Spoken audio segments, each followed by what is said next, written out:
से Bharatiya Janata party की सरकार इस प्रदेश में है और लोगों को स्वच्छ पानी नहीं मिल रहा है, नल है, जल नहीं, ठेकेदार को पेमेंट नहीं, पैसा देने के लिए सरकार के पास में नहीं और भ्रष्टाचार ये भारतीय जनता पार्टी की सरकार लगातार कर रही है। प्रधानमंत्री जी के आने में अरबों और खरबों रुपया खर्चा कर दिया, लेकिन इस प्रदेश की जनता जिसने भारतीय जनता पार्टी को बहुमत दिया,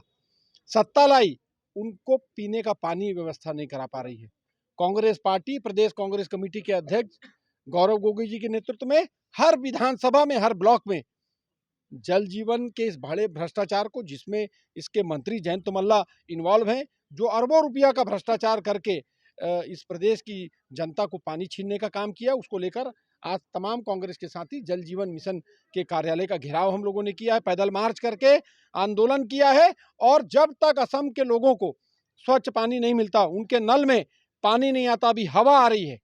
अभी हवा निकल रही है लेकिन पानी नहीं आ रहा है, लोग परेशान हैं, बीमार हो रहे हैं। जब तक भारतीय जनता पार्टी की सरकार की आंख में बंद पट्टी नहीं खुलेगी, कांग्रेस पार्टी का यह आंदोलन जारी रहेगा। मिशনত जी ब्यागुम केलेंकारी होइसे तार प्रतिबादत आज आमी हदियात दले बले उलाई आहिछु। आमार दाबी एटाই যে जल जीवन मिशनर नामत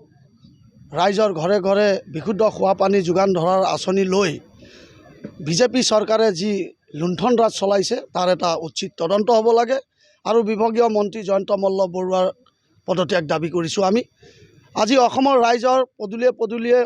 বিশুদ্ধ খোৱা পানী যোগান ধৰিম বুলি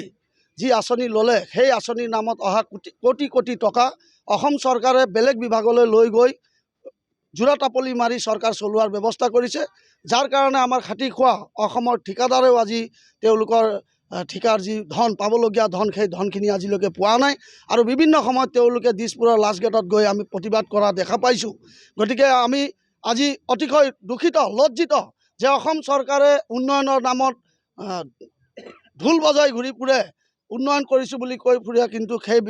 সেই চৰকাৰৰে এটা বিভাগত ব্যাগুম কেলেংকাৰী হৈছে আৰু মুখ্যমন্ত্ৰীয়ে এতিয়ালৈকে তাত তদন্ত ঘোষণা কৰা নাই। সেই প্ৰতিবাদত আজি অসমৰ প্ৰতিটো বিধানসভা সমষ্টিত ব্লকে ব্লকে ভাৰতীয় জাতীয় কংগ্ৰেছ দলৰ আমাৰ সতীৰ্থসকলে আমি ৰাইজৰ স্বাৰ্থত অসমৰ ৰাইজৰ টকা যে কিছু সংখ্যক মন্ত্ৰী বিধায়কে যে আত্মসাৎ কৰিছে, বিশেষকৈ জয়ন্ত মল্ল বৰুৱাই যে এই জল জীৱন মিছনৰ নামত কোটি কোটি টকা যে আত্মসাৎ কৰিছে আৰু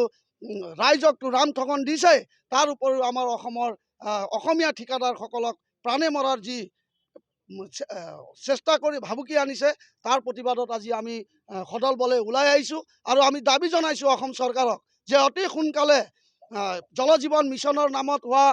ব্যাগুম কেলেংকাৰীৰ উচিত তদন্ত ঘোষণা কৰিব লাগে আৰু এই সময়ছোৱাত মন্ত্ৰী জয়ন্ত মল্ল বৰুৱা পদত্যাগ দাবী কৰিছোঁ আমি আৰু তেওঁ পদত্যাগ দিব লাগে, এয়াই আমাৰ মুখ্য দাবী।